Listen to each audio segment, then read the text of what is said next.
পরের জাগা পরের জমিন ঘর বাঁধিয়া আমি রই, আমি তো সেই ঘরের মালিক নই। গান ন, এগুলো বাস্তব।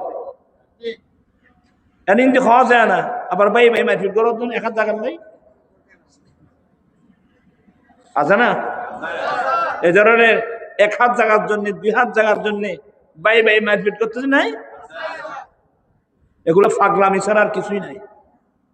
কদিন থাকবি তুই এখানে? আমি তাই কদিন থাকবো বাবা? জীবনে বলা কোন করিও না। ভাই ভাইকে বুকে নিবা, মাফ করে দিবা। তোমার তো জায়গা হতো লজ্জা ভাই, দরের তুললে যা তুললে যাবো না।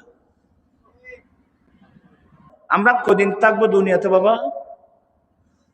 এই যে বাংলাদেশের 3 বারের প্রধানমন্ত্রী, কি নাম, বেগম খালেদা জিয়া, কোথায় এখন? যত বড় মিনিস্টার হোক, যত বড় মন্ত্রী হোক, আমি মুহাদ্দিস মুফতি হই, সবাইকে হায়াতের বাদের যখন শেষ হবে, কিসের দুনিয়াদারি?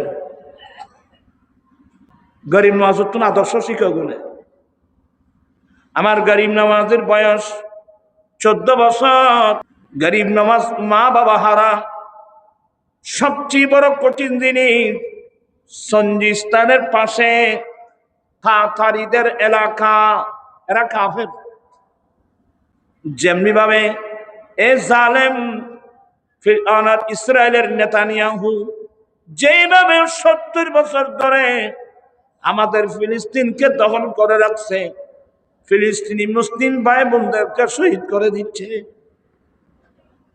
এ জালেম তাতারিরা সঞ্জিস্তানের উপর এমন ভাবে আক্রমণ করলো, মুসলিম বাদশা শহীদ করে দিল।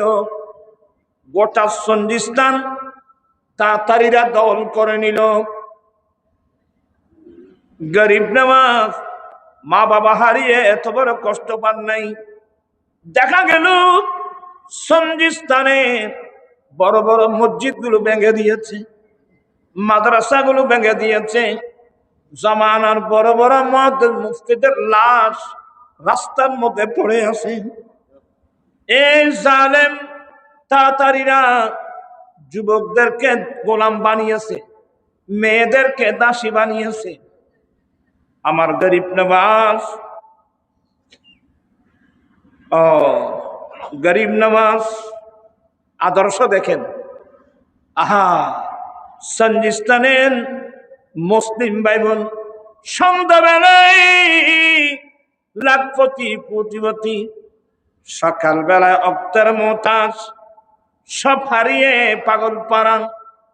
গরিব নওয়াজ সিদ্ধান্ত নিলেন, এই মুসলমানের এই বিপদের সময়ে আমি যদি আমার বাবার রেখে যাবা আঙ্গুর বাগানটা আমার মালিকেরা রেখে দিই, কিয়ামতের মাঠে নানা জানের সামনে মুখ দেখাতে পারবো না।